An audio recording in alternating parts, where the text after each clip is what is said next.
আৰু এই মুহূৰ্তত আপোনালোকক লৈ যাব বিচাৰিছো মাজুলীলৈ মাজুলী ৰাস উৎসৱৰ আজি দ্বিতীয়টো দিন উখলমাখল পৰিৱেশ পৰিলক্ষিত হৈছে মাজুলীত হৰিনামৰ ধনুৰে মুখৰিত হৈ পৰিছে মাজুলীৰ বিভিন্ন প্ৰান্ত এই মুহূৰ্তত আমি টুনি নদীৰ দুই পাৰৰ কিছু দৃশ্যাংশ আপোনালোকক দেখুৱাইছো টুনি নৈৰ বুকুৱেদি নৌকা যাত্ৰা ভকত বৈষ্ণৱসকলৰ আৰু মাজুলীত উপস্থিত আছে এই মুহূৰ্তত আমাৰ সতীৰ্থ সুমন্ত মাধৱ বৰা সুমন্ত আপোনাৰ ওচৰলৈ আহিছো হৰিনাম টুনিয়েদি উজাই যাম এই বাণীৰে আসলতে মাজুলীৰ নদী পৰ্যটন উদ্যোগটোক এক বিশেষ মাত্ৰা দিয়াৰ উদ্দেশ্যেৰে বৰ্তমান জিলা প্ৰশাসনৰ উদ্যোগত এক বিশেষ কাৰ্যসূচী হাতত লোৱা হৈছে আমি আপোনালোকক পুনে পুনে সেই দৃশ্যটোৰ সৈতে মুহূৰ্তত একাত্ম কৰিব বিচাৰিছো শ্ৰীমন্ত শংকৰদেৱ আৰু মাধৱদেৱ গুৰুজনাই দেখুৱাই থৈ যোৱা আদৰ্শৰে অনুপ্ৰাণিত হৈ মাজুলীৰ যি আসলতে যোগসূত্ৰকাৰী যিখন নদী টুনি নদী সেই টুনি নদীক পুনৰ উজ্জীৱিত আৰু টুনিক এখন পৰ্যটনৰ বিশেষ ক্ষেত্ৰ হিচাপে গঢ়ি তোলাৰ বাবে অফুৰন্ত প্ৰচেষ্টা ইয়াত আসলতে জিলা প্ৰশাসনৰ উদ্যোগত চলিছে আৰু আজি পবিত্ৰ ৰাস পূৰ্ণিমাৰ দিনটোতেই আমি আপোনালোকক সেই পৰিৱেশৰ সৈতে মুহূৰ্তত একাত্ম কৰিছোঁ প্ৰথম নাওখনত যদি আপোনালোকে চাই দেখিবা 50খন নৌকাত 5 শতাধিক ভকত বৈষ্ণৱ বুজাই আহিছে শ্ৰীমন্ত শংকৰদেৱে যিদৰে আসলতে ধৰ্ম প্ৰচাৰৰ বাবে নদীৰ মাজেৰে এইদৰেই নৌকা বিহাৰৰ জৰিয়তে আসলতে গৈছিল সেই আদৰ্শৰ মাজেৰে এইদৰেই অনুপ্ৰাণিত হৈ সকলোৰে জাতীয় সাজপাৰ পৰিধান কৰি আগবাঢ়ি যোৱা পৰিলক্ষিত হৈছে আমি প্ৰথমখন নাওক আপোনালোকক এই মুহূৰ্তত দেখুৱাইছোঁ প্ৰথম নাওখনত দিয়া হৈছে ৰাধা কৃষ্ণ মাজুলীৰ টুনি নদীৰ অপৰূপ সৌন্দৰ্য উপভোগ কৰি আপ্লুত হৈ পৰা ৰাধা কৃষ্ণ আৰু সেই দৃশ্যাংশ আমি আপোনালোকক দেখুৱাইছোঁ আৰু তাৰ পাছতেই মাজুলীৰ যি আসলতে চিনাকি মুখা শিল্প আসলতে আমি অকণমান আপোনালোকক এই মুহূৰ্তত দেখুৱাব বিচাৰিছোঁ প্ৰথমে আছে ৰাধা কৃষ্ণ তাৰপিছত আছে মুখা শিল্প আৰু জটায়ু পক্ষী আছে পুতনা আছে এইদৰে আসলতে বিবিধ সুৰেৰে আসলতে জাকত জিলিকা এটা পৰিৱেশ এই পৰিৱেশ যিয়ে আসলতে দুচকুৰে নয়ন ভৰি চোৱা নাই তেওঁলোকে আসলতে পৰিৱেশটোৰ মাদকতা বৰ এটা ভালকৈ উপলব্ধি কৰিব নোৱাৰিব কিন্তু আমি তথাপিও চেষ্টা কৰিছোঁ কেমেৰা লেন্সত এই দৃশ্য আবদ্ধ কৰিবলৈ আমি মাজুলীৰ মুখা শিল্পৰ চিনাকি এই মুহূৰ্তত আমি আপোনালোকক দেখুৱাব বিচাৰিছোঁ এয়া হৈছে মুখা শিল্প জটায়ু পুতনাৰ পৰা আৰম্ভ কৰি বিবিধ মুখা এইদৰে লৈ অহা হৈছে আৰু তাৰ পাছতেই ভকত বৈষ্ণৱসকলে প্ৰতিখন নাৱতে আসলতে 5জনকৈ ভকত বা বৈষ্ণৱ আহিছে মাজুলীৰ যিগৰাকী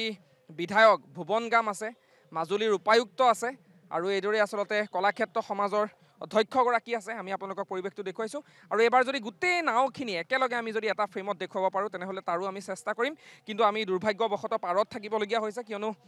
সকলোৱে আসলতে অসমীয়া সাজপাৰ পৰিধান কৰি হে ইয়াত প্ৰৱেশ কৰিবলৈ দিয়া হৈছে উৰুলি ধ্বনি বৰ্তমান বাজি উঠিছে সৰ্বশেষত নামতিৰ এখন নাও আহিছে আমি সেই দৃশ্যাংশ আপোনালোকক এই মুহূৰ্তত দেখুৱাইছোঁ সকলোৱে এইদৰেই হৰিনামৰ মাধুৰীত আসলতে বিলীন হৈ যোৱা পৰিলক্ষিত হৈছে এয়াই হৈছে আধ্যাত্মিকতাৰ মাজুলী ৰাস পূৰ্ণিমা উপলক্ষে মাজুলীত এতিয়া আসলতে দ্বিতীয় বৃন্দাবনপুৰীলৈ পৰিণত হৈছে ইফালে জুবিন গাৰ্গ যিগৰাকী আসলতে হেঁপাহৰ শিল্পী হিয়াৰ আমঠু জুবিন গাৰ্গক হেৰুৱাই সকলো মৰ্মাহত কিন্তু তাৰ মাজতো জুবিন গাৰ্গৰ নীতি আদৰ্শৰে পৰিচালিত হৈ জুবিন গাৰ্গে যিহেতু কৃষ্টি সংস্কৃতিৰ জৰিয়তে তেওঁ জীয়াই থাকিব বুলি কৈছিল সেই কৃষ্টি সংস্কৃতিৰ মাজেৰেই জীয়াই ৰখাৰ এটা প্ৰচেষ্টা চলা পৰিলক্ষিত হৈছে টুনি নদীত এতিয়া অপৰূপ সৌন্দৰ্যৰ সমান্তৰালভাৱে টুনি নদীত এতিয়া দেখিবলৈ পোৱা গৈছে আধ্যাত্মিকতা আৰু গুৰুজনাৰ আদৰ্শৰে অনুপ্ৰাণিত অসমীয়া জাতি আৰু এই জাতিয়ে এইদৰে আসলতে নিজৰ কৃষ্টি সংস্কৃতি জীয়াই ৰখাৰ চেষ্টা কৰিছে আৰু টুনি নৈ দুয়ো পাৰে যিখন দলং টুনি নৈৰ মাজৰ যিখন দলং সেই দলঙত এতিয়া 6 সহস্ৰাধিক জনতাৰ সোঁত দেখিবলৈ পোৱা গৈছে আমি সেই দৃশ্য অপৰূপ দৃশ্যটো এই মুহূৰ্তত আমি আপোনালোকক দেখুৱাইছোঁ চাওক কি সুন্দৰ কি মধুৰ অসমীয়া কৃষ্টি সংস্কৃতি সকলোৱে পৰিধান কৰিছে জাতীয় সাজপাৰ পৰিধান কৰি প্ৰতিখন নাৱতে হৰিনামৰ আসলতে মাধুৰী শুনিবলৈ পোৱা গৈছে শ্ৰীমন্ত শংকৰদেৱৰ গুণগান এয়া হৈছে গুৰুজনাই দেখুৱাই থৈ যোৱা অসমীয়া জাতি আৰু শ্ৰীমন্ত শংকৰদেৱ গুৰুজনাই আৰু শ্ৰী শ্ৰী মাধৱদেৱে দেখুৱাই থৈ যোৱা আদৰ্শৰে অনুপ্ৰাণিত অসমীয়াই তেখেতৰ নাম হৰিনামৰ মাজেৰেই তেখেতক চিন্তা চেতনা দৰ্শন ইত্যাদি জীয়াই ৰখাৰ যি অংগীকাৰ সেই অংগীকাৰেৰে মাজুলীবাসী আগবাঢ়িছে আৰু 50খন নৌকাত আসলতে 5 সহস্ৰাধিক ভকত বৈষ্ণৱ এইদৰে আগবাঢ়িছে আমি দেখুৱাইছোঁ সৰ্বপ্ৰথমে সুসজ্জিত নৌকা বিহাৰত কৃষ্ণ ৰাধা তাৰপিছতে এই সামগ্ৰীৰ মুখা শিল্প ইয়াত স্থান পাইছে তাৰ পাছতেই মাজুলী জিলা প্ৰশাসন আছে মাজুলীৰ উপায়ুক্তগৰাকী আছে মাজুলীৰ বিধায়ক আছে ডিষ্ট্ৰিক্ট এডমিনিষ্ট্ৰেশ্যনৰ লোকসকল আছে আৰু এনেদৰেই প্ৰতিটো শাৰীত 3খনকৈ নৌকা প্ৰথমে এখন তাৰপিছত 2খন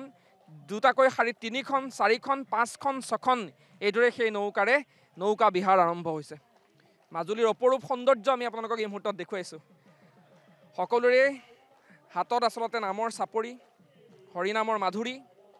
এই মাধুৰীৰ মাজেৰেই আগবাঢ়িছে জনতা।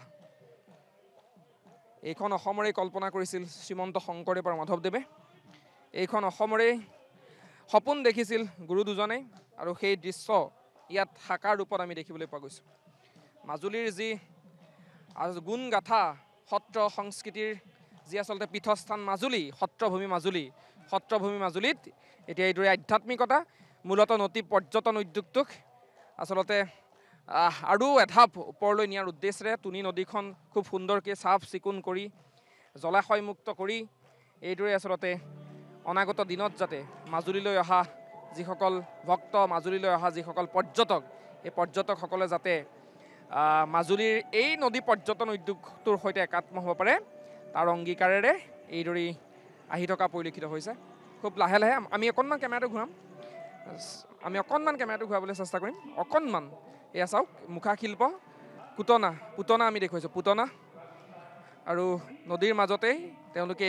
এইদৰে যি ৰাসৰ ভাও, এই ৰাসৰ ভাও দিয়া পৰিলক্ষিত হৈছে। আমি আপোনালোকক সেই দৃশ্য দেখুৱাইছোঁ। এই মুহূৰ্তত দৃশ্য দেখুৱাইছোঁ। সৰ্বপ্ৰথমে কৃষ্ণ ৰাধা, তাৰপিছত আহিছে এয়া আচলতে ডিষ্ট্ৰিক্ট এডমিনিষ্ট্ৰেশ্যনৰ লোকসকল আছে, আৰু একদম সৰ্বশেষত হৰিনামৰ ধ্বনিৰে মুখৰিত হৈ পৰিছে মাজুলীৰ তুনি নদী। সৰ্বশেষত যিসকল নামতি, আয়তী, পাঠেকী ভক্তসকল নাম ধৰি আহি আছে, ক্ৰমাৎ আগুৱাইছে 5 সহস্ৰাধিক এয়া আচলতে ভকত বৈষ্ণৱ। আয়তীসকলে উৰুলি দিছে, মাজে মাজে উৰুলি দিছে, আৰু আমি সেই দৃশ্য আপোনালোকক এই মুহূৰ্তত দেখুৱাইছোঁ। অপৰূপ সৌন্দৰ্য তুনি নদীত। মাজুলীৰ এয়াই হৈছে মাদকতা, মাজুলীৰ এয়াই হৈছে ৰাস পূৰ্ণিমাৰ দিনটোত আধ্যাত্মিকতা। সেই পৰিৱেশৰ সৈতে এই মুহূৰ্তত একাত্ম কৰিছোঁ। গুৰুজনাই দেখুৱাই থৈ যোৱা আদৰ্শৰে অনুপ্ৰাণিত অসমীয়া জাতি,